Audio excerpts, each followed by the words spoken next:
hour-long thing, it would be like 30 minutes of just talking about shit, and then just be like, okay, and then you just get everybody to like, now's the moment, let's give, and then go back into a conversation, and then you just kind of lull people into like, yeah, we're just kind of talking and shooting the shit, and then it's like, here's how you can help, because people want to reciprocate. They want that handshake. If you think about how the internet works, right? Like, you know, you send a packet and then the packet's received. This is TCP. There's a handshake, right? This happens with human beings on the internet as well. When you say something that resonates with someone, they're looking for a way to give you feedback. This is why Gary Bumgarner's room is limited in the fact that feedback loop is retarded, because people that want to respond negative or positively to whatever's being said, they're not allowed to. And so I think that it's very important to give people clear instructions on how they can participate. And when you're doing fundraising, the very specific signal that they can do is on this cue. If any of this resonates, this is where you can be the star. All you have to do is give.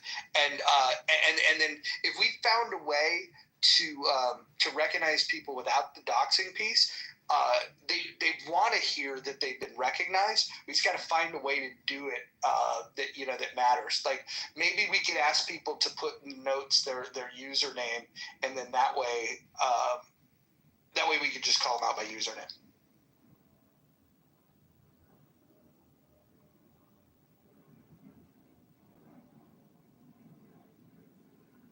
I don't know what Marshall's schedule is like, but I think it legitimately would be a good idea to get Marshall, get Bader, myself on a plane. Everybody else is welcome as well, but like, get people that have done things politically to get there, and like, I'm talking like midweek with a schedule of like high value things that could get done over a couple of days if you had people working together. And what you would want to do with that time is you would want to talk to the kingmakers in your community.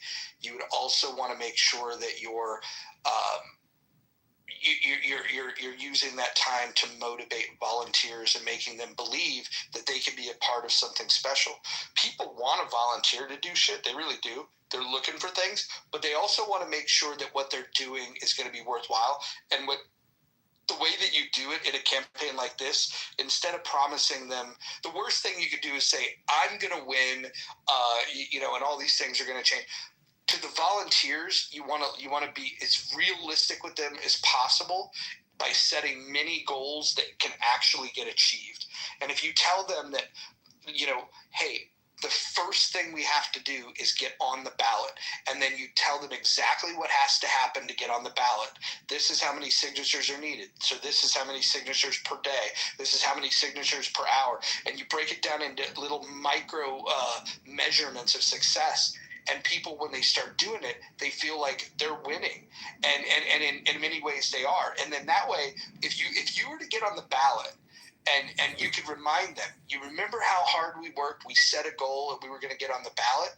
Then the next time you come around, you've got experience and you've got a bigger network and you want to do something else.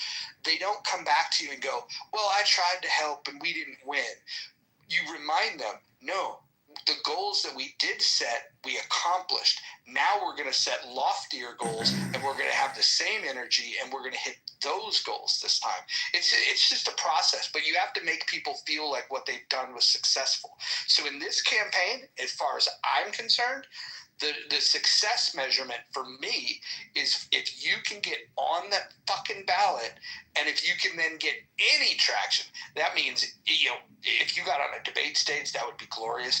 But even just like, people writing letters to the newspaper, and just any little bit like that you can blow up and amplify, because then you can use it next time, and you don't start from ground zero where you have zero volunteers.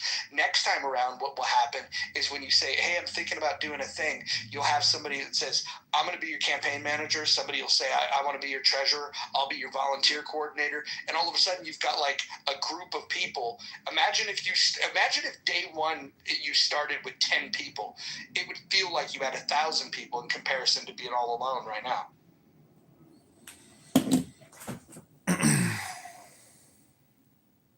Yeah, having I'm surrounded by 20 cell phones right now, and I've got all these X accounts, all these YouTube accounts.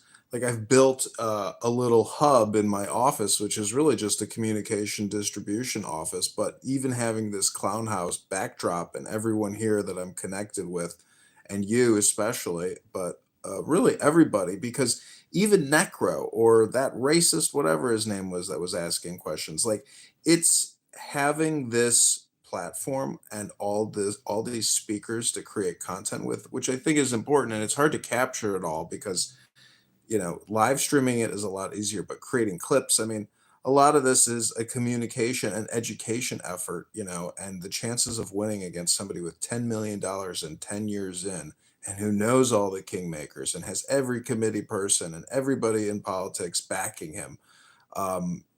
It's is that the Overton window where at least we can inject additional communication to hopefully shame people or change actions and decisions through a butterfly effect. But Clown House is an amazing platform, and if we have to cut spending and have cost efficiencies, a free teleconferencing app to achieve goals and education could be the future of human education and human action, and it doesn't cost anything. There's no facilities management. There's no salaries or pensions. So who knows? Maybe things will demand it in the future.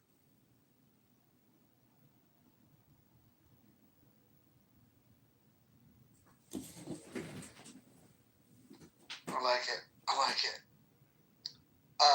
Do you guys remember the chaos room from earlier today? Uh, I think the ladies handled it really well when they decided to stay silent and like just kind of ride out the wave of like chaos. I thought that was a good move. In former iterations of Clubhouse, there would have been the need to respond. I just want to give a shout out to all my ladies. You guys did really well today to withstand the temptation of responding. I think you guys won today.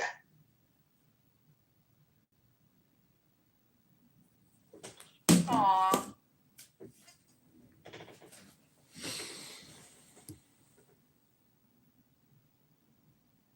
It's interesting. I think about dopamine creation and road raging on this app and screaming and roasting. I mean, I've done it myself and I've had a lot of fun with it.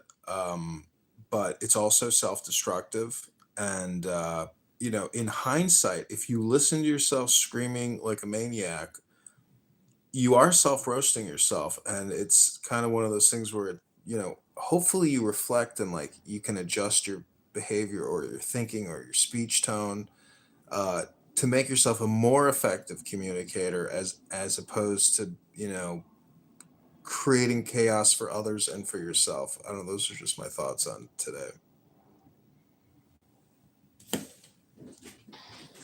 Yeah, communication changes depending on who's in the room. If you have one-on-one communication versus one to many, it's a very different vibe. Like if I'm having one-on-one communication with a friend that lives in Detroit, I can't just say Detroit and have that one person react in a positive way. But if you're in a room full of people, 1,000 people, let's say, from Detroit, and you're on a stage and you just shout Detroit, everybody they're like, fuck yeah. And so there's a different reaction that people have based on, the communication. And so when you're doing the one to many thing on the stage where there's people on the stage, there's people in the audience, uh, it's a much different feedback loop than a one-on-one conversation, and I think that is one of the weirdest things to try to get used to because majority of people are not used to speaking to a group of people all at once.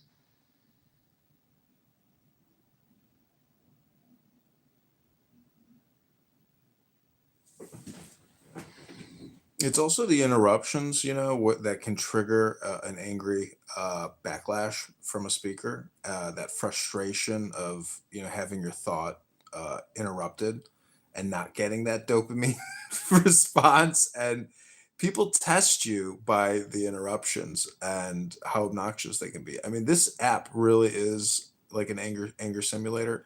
I walked out of a giant IRS facility one time where they take your annual confession and stick it in an underground vault or cave in Kansas City. We walked out of this very contentious meeting with the territory manager, who went off the rails and screamed at everybody with such incredible hate and anger, but he was responsible for the whole meeting. So everybody was just like extra pissed because he was blaming it on everybody else but himself, and he was the sole leader and responsible for organizing this event. It's his responsibility. And he just and so I looked at this coworker and I was like, I swear to God, this is like a giant anger simulator. This whole thing is just, it's all hypnosis. Like, was that performative? Was his anger all performative to try to condition us that he is the new leader? Something to that extent.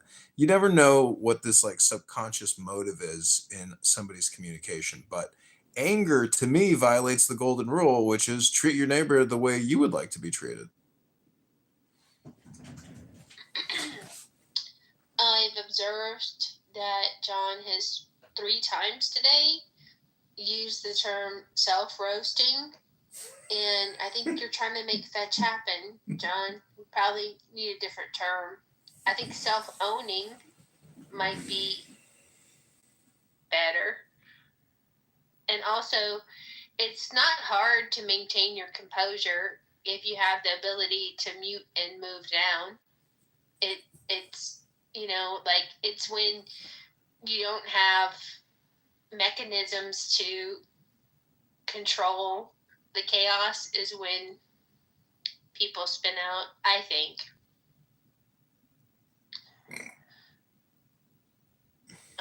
But yeah, thank you for the compliment.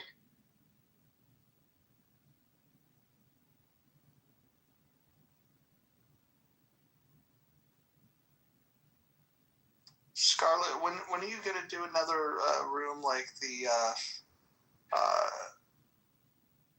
game theory room, or something with the recording phone that we could rally around? I like those rooms. Well, I really appreciated Jordan Peterson's breakdown of Snow White, and I told Francie that I would probably like to do it again with a different audience.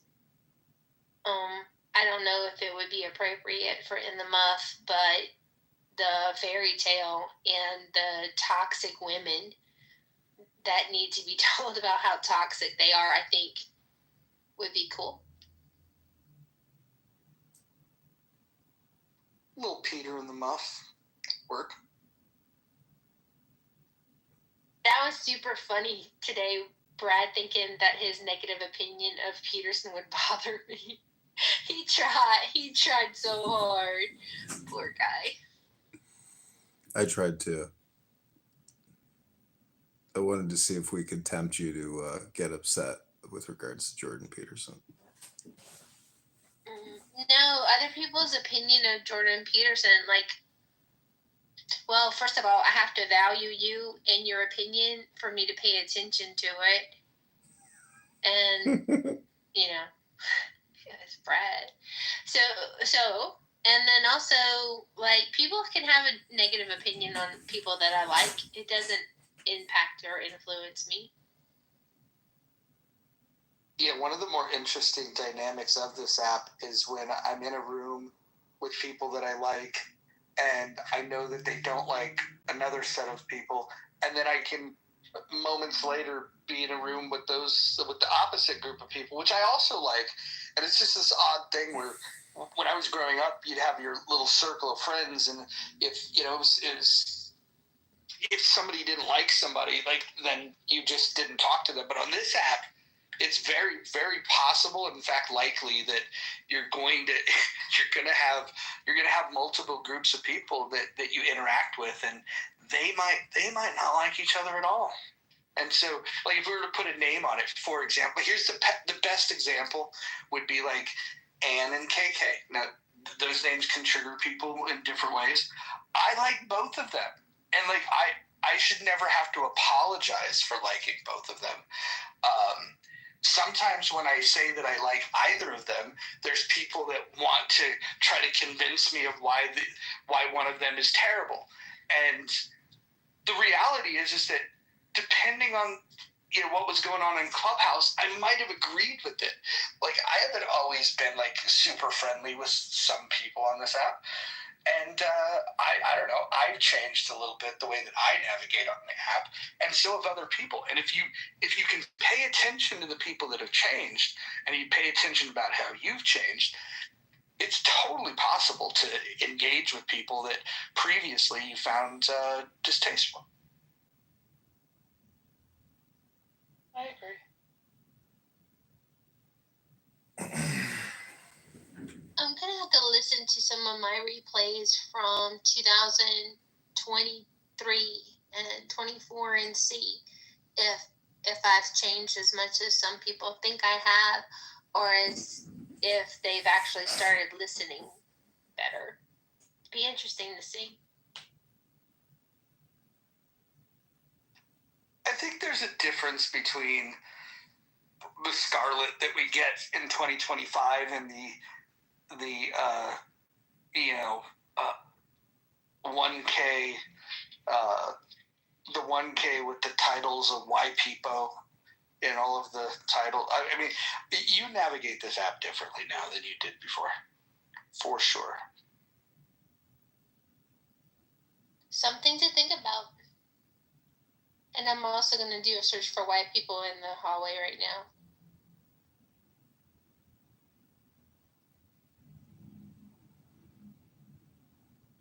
Well, one thing that hasn't changed a lot, I'll just try to build there,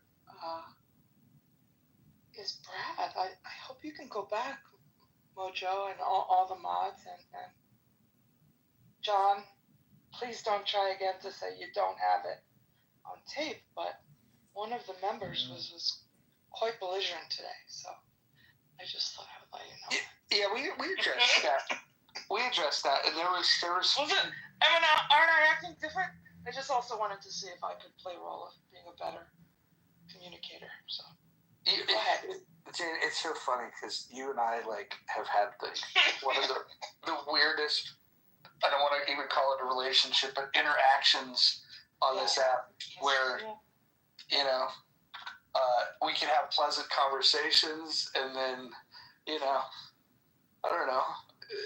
Because we talk to people that we have mutual friends. The friends in common thing. Yes, the friends in common thing leads to things like, hearing things that people say, and then it's like, oh, well, I don't think you probably intended for me to hear some of the things you said about me, but then I do, and then I react to that, but it's like something that I probably shouldn't have heard because the friend in common probably should have told me those things, and so it's, I don't know, it's just an odd experience, but it's funny how. Elementary, one of those, yeah. Well, what's interesting is to learn that that you find me at least I don't know if you still hold this feeling, but you've thought that I'm a horrible person.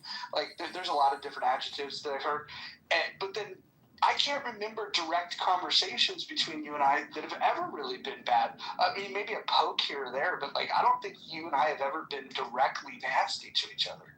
It's more like indirect nastiness. It's well, yeah. I don't want to hijack your room, but I think it's exactly what you said. But do you think the same thing you said to Scarlett? Maybe you seem different lately. Maybe I do. Maybe that's just how it's going. But yeah, what I think the main things were not directly between you and I, but more in your space. Why did Greg Sittell? Blah blah blah. So I won't revisit the detail, but it was. And then our poor friend Royfield would just, burden himself with this litigating that he was doing, or what would you call that?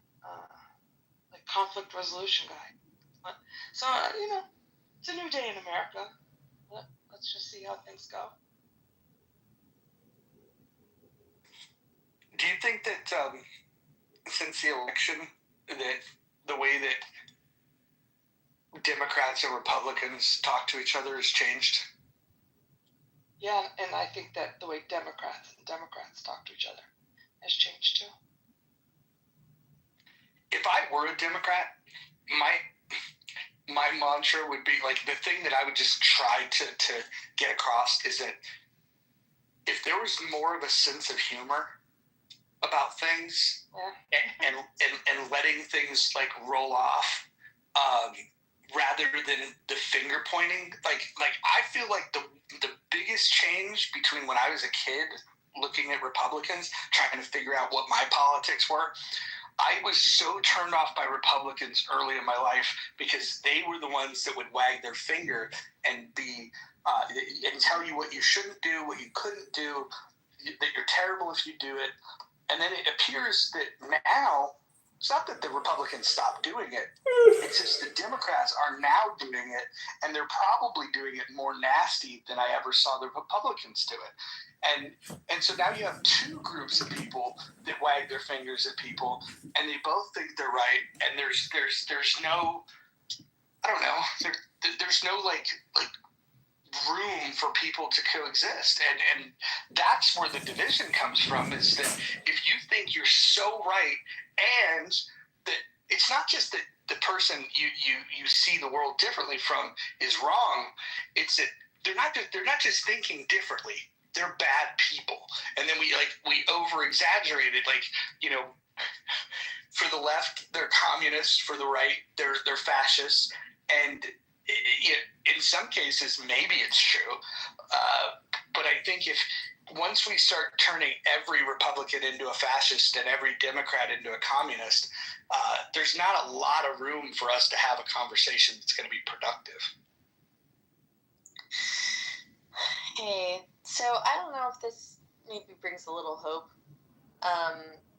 Maybe it's anecdotal, but I'm at a Georgia elections conference right now, and I will say I just learned that I live in the most conservative district east of the Mississippi. I did not know that, but I do. So I kind of live in a bubble of conservatives, I guess, and so I do feel like I'm kind of out of the, I don't know, maybe I'm not up to date on like how we interact with each other, right? Because I'm like in this conservative bubble. But I'm at this event, and I would say it's mostly Democrats, even though it's a bipartisan group, because anyway, the makeup of the board members of the elections, etc. But most of the poll workers, I think, and the elections employees seem to be Democrat. That's the vibe I'm getting at this conference. But I will tell you, we are having a great time. Everyone's having a blast together. There's a lot of joking about elections, obviously in Georgia, often at the Republican expense, like kind of the conspiratorial, like a lot of jokes around that. But everyone's like, I don't know, it's been a great event. I'm hoping this is like indicative of maybe a positive trend and how we're all getting along, because I've been having an absolute blast. Everyone's getting along so great.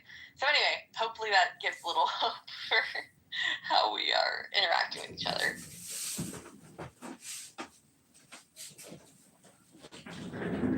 Oh, go ahead, Daniel. No, I was just going to say, like, agreement is difficult to find. It doesn't mean it's not worth hunting for.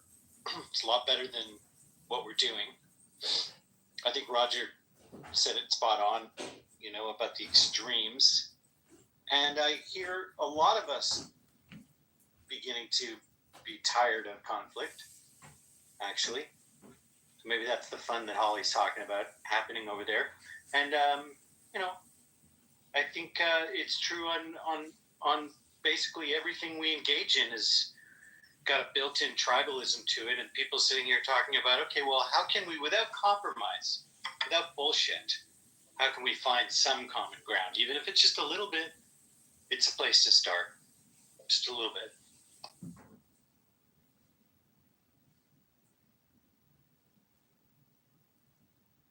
Like, I'm not like hiding that I'm a Republican, right? Like, I have a girlfriend, she lives in St. Pete, and she's always like making these comments like, don't tell them you're at a conservative event, don't tell them this. I'm like, what are you talking about? Like, I'm not hiding.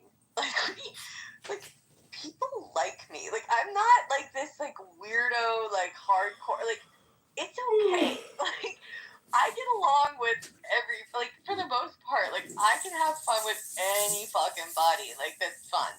It's okay. Like, I'm not hiding. I can listen to them.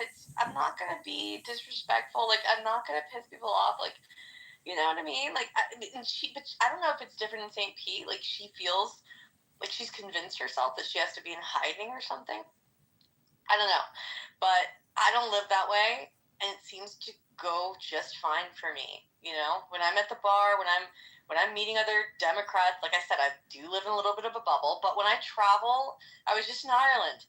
Ireland's not a big fan of Trump, but I had plenty of conversations. They were all very respectful. I listened to them.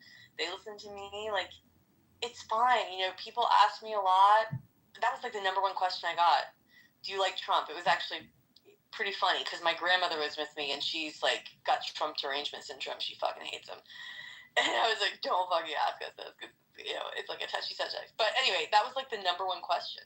But it's fine. Like, you know, I don't know. Like, everyone, we can find common ground no matter what. Like, just everyone's got, I don't know. Maybe this is a good thing. Maybe I'm just. All right, let's try to find it. Let's bring up a topic and see if we can find common ground. I want to put this to the test. All right, what's a topic that you feel that there's some daylight typically between you and those that oppose you? What's a topic that's near and dear to your heart? I mean, I would say a couple things. One is anti-wokeness. I think even the Dems are kind of over that, right? And then the other thing is school choice. I feel like that's something I can, when I talk to them about school choice, they don't, like, it's not being sold properly. And when I talk to them about that, they're kind of open to it. But those are the two come to mind. All right. So how would we, with someone that's anti-woke and somebody that's woke, how would we bring those two things together and try to find common ground on the things that these two camps disagree on? How do we even begin that process? I mean, go ahead, Daniel. No. Go ahead, Ollie. Well, one thing I've noticed that when I talk to Democrats about the anti-woke stuff, they like to laugh too. And I think, like, I was at karaoke last night, and there were some white kids singing a rap song, and they didn't say the, you know, N-word with the A at the end. And it was kind of this, like, awkward moment. Like, they made a big deal about it. Oh, like, and I turned to the black guy next to me, like, we were hanging out. And I'm like, what the fuck, dude? Like, he and I were from the same, you know, era. We're like, this is like some young kid shit. Like, why are they being all weird about it? Like, you chose to sing the rap song. Like, nobody fucking cares. Like, I don't know. It's just, that's tough stuff. I feel like there's some common ground. It's like, it went a little too far.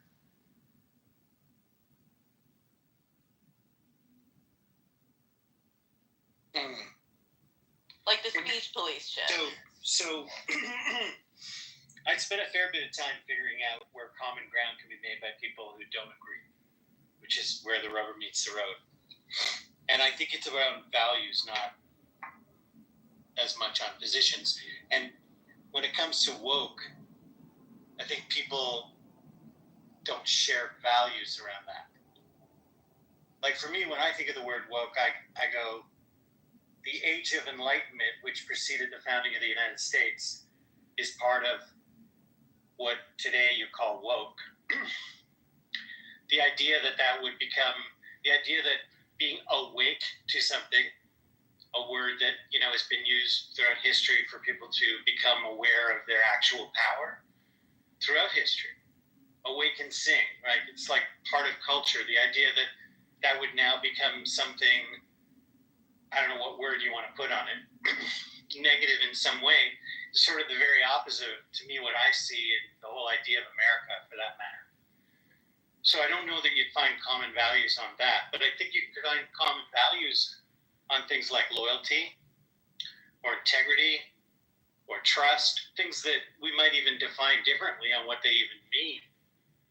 Like, I've done this experiment. I've had a Trump supporter and a never Trumper come into a room and admit to each other openly that they're American before they argue on whatever issues we give them to talk about. And another one where obviously they don't. And you know what the punchline of that is. If you want to find common ground, you just have to start with the obvious stuff, and that's the values. And then you can find what to do about the positions. But I think we all have common ground when it comes to free speech. I thought we did, and I feel like we do. We do. That's a value, for sure.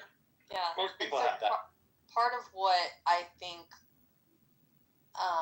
and what I'm trying to get at, I'm sorry, I've had a long night, a few drinks in, but what I'm thinking is part of the wokeness that I'm talking about is the sort of over-policing, like these young people, like hyper sensitive to the speech thing. Yeah.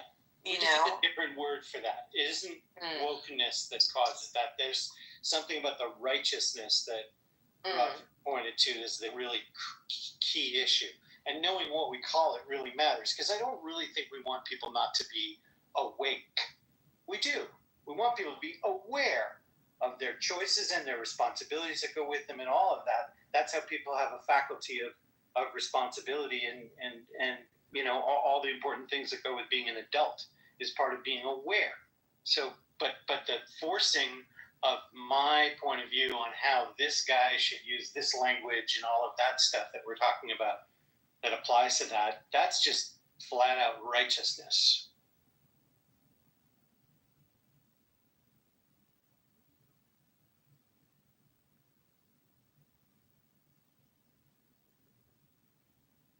Yeah, I don't know. I'm getting the sense that there's kind of like a fatigue on the left. And maybe I'm 38. Maybe it's like more my age bracket. I don't know how the young people are. Maybe they're getting fatigued too, but I'm just getting that sense that they're kind of over yeah. I am seeing the fatigue. You are. I mean, even somebody said tonight, Roger, that, you know, maybe you're different. Maybe we're all different. Like, I think there's some fatigue of all the fighting we do culturally to going like, man, there's got to be a better way than that. With the incredible opportunities along with our, you know, great threats of the modern world, we have a lot to be thankful for that we can, you know, put to good use without having to spend all this. I think that's what people are tired. You know what people are tired of, Holly? They're tired of grievance. They're tired of grievance. They want to see solution. That's what I think. Well, good. I hope that's a trend that keeps happening. I like that. That's a good thing. I'm happy to see that.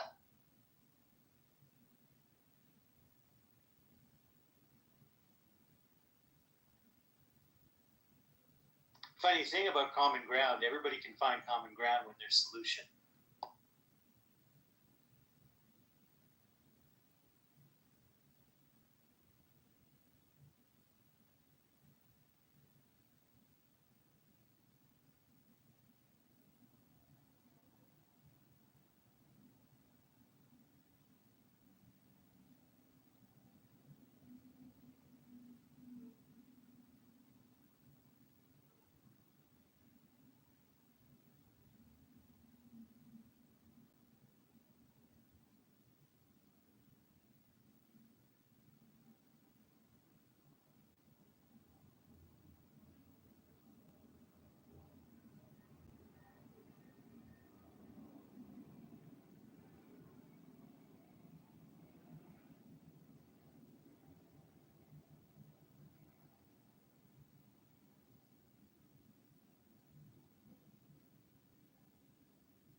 Well, what are we going to do when we stop fighting each other? I guess we just have to start having fun together again. I know.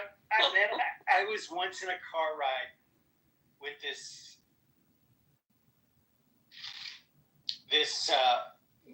you know, dojo master, or, you know, martial arts master, top belts and all that.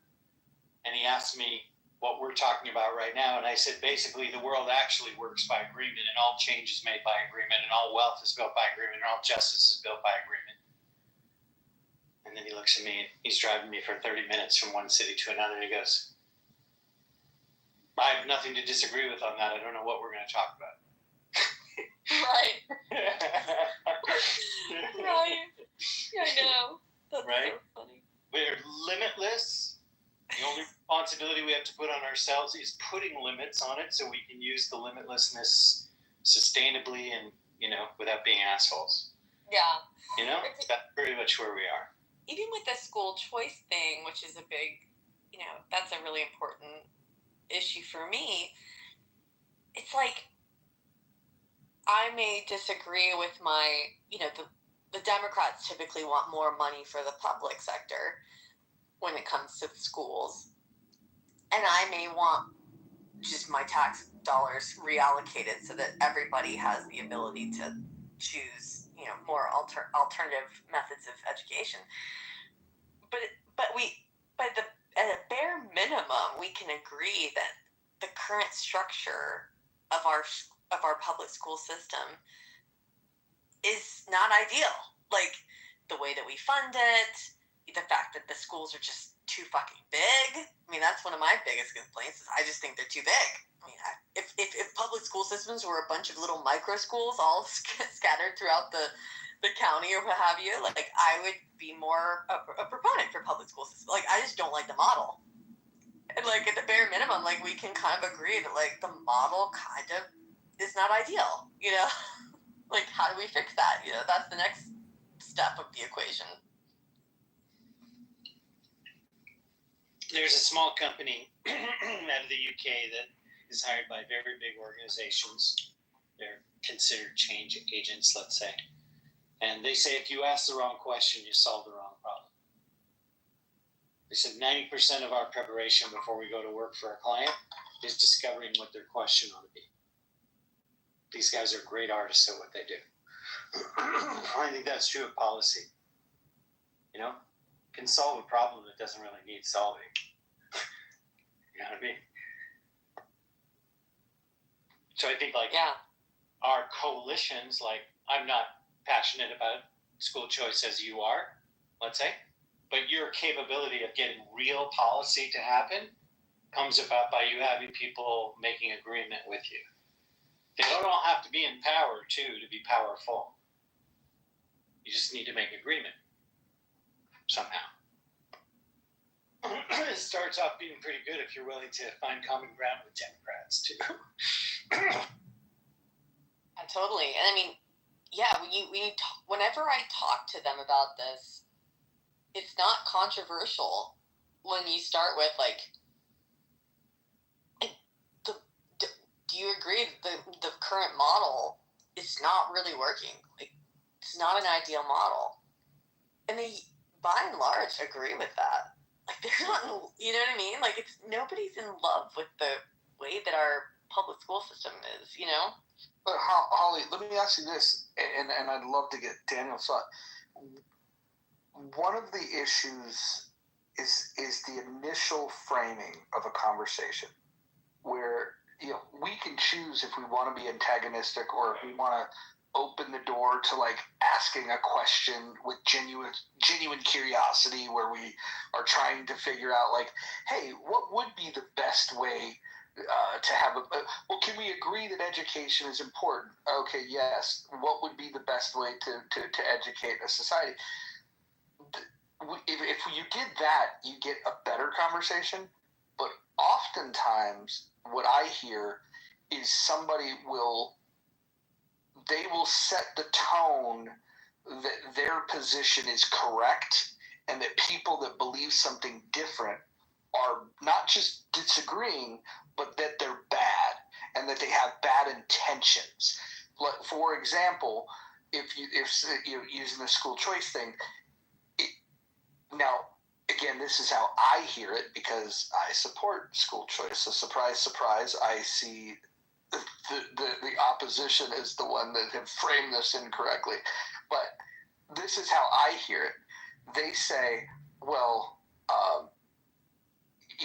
of course, your first school choice.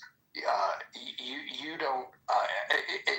They make some sort of character assassination about you don't care about such and such group in such and such community, and then it's like, okay, well, now you've assassinated my character, and do I first reestablish that my character is not what you described, or do I blow past that, allow you to assassinate my character, and then try to make my point?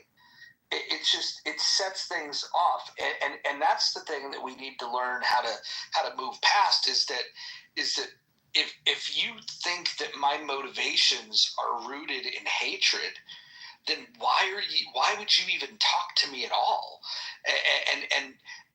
And if you do think that, like, how do we begin a conversation if you think that I'm hate? Like, why would you want me at the table if you think that I'm hateful?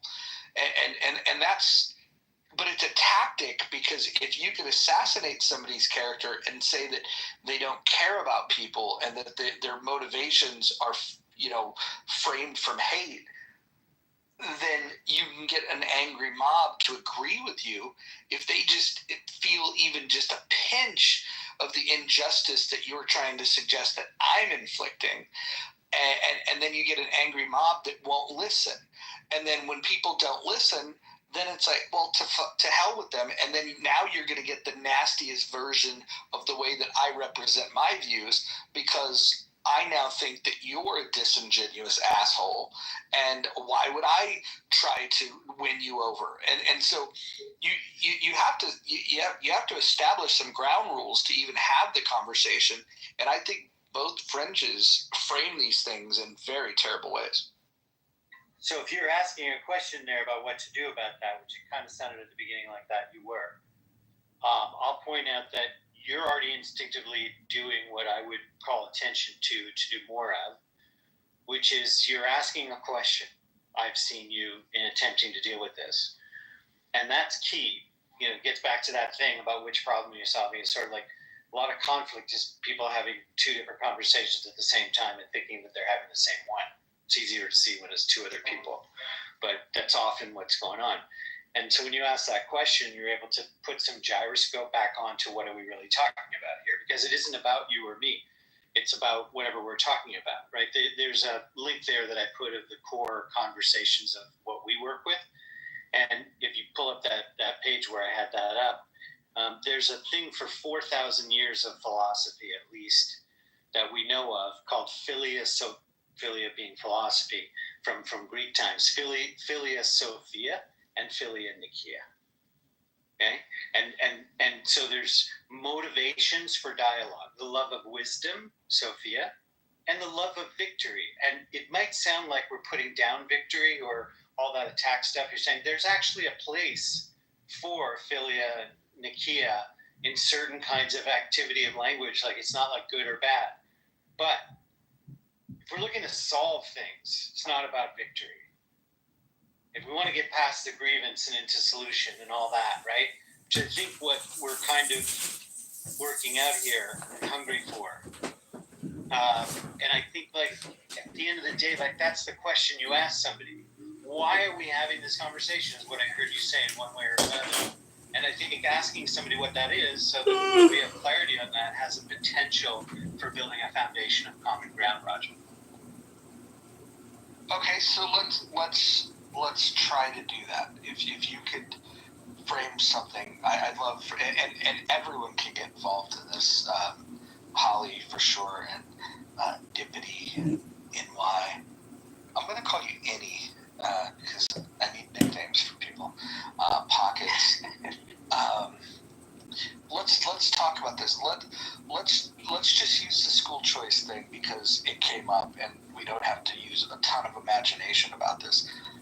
How would you begin to frame that conversation in a way with somebody that has different views than you, that you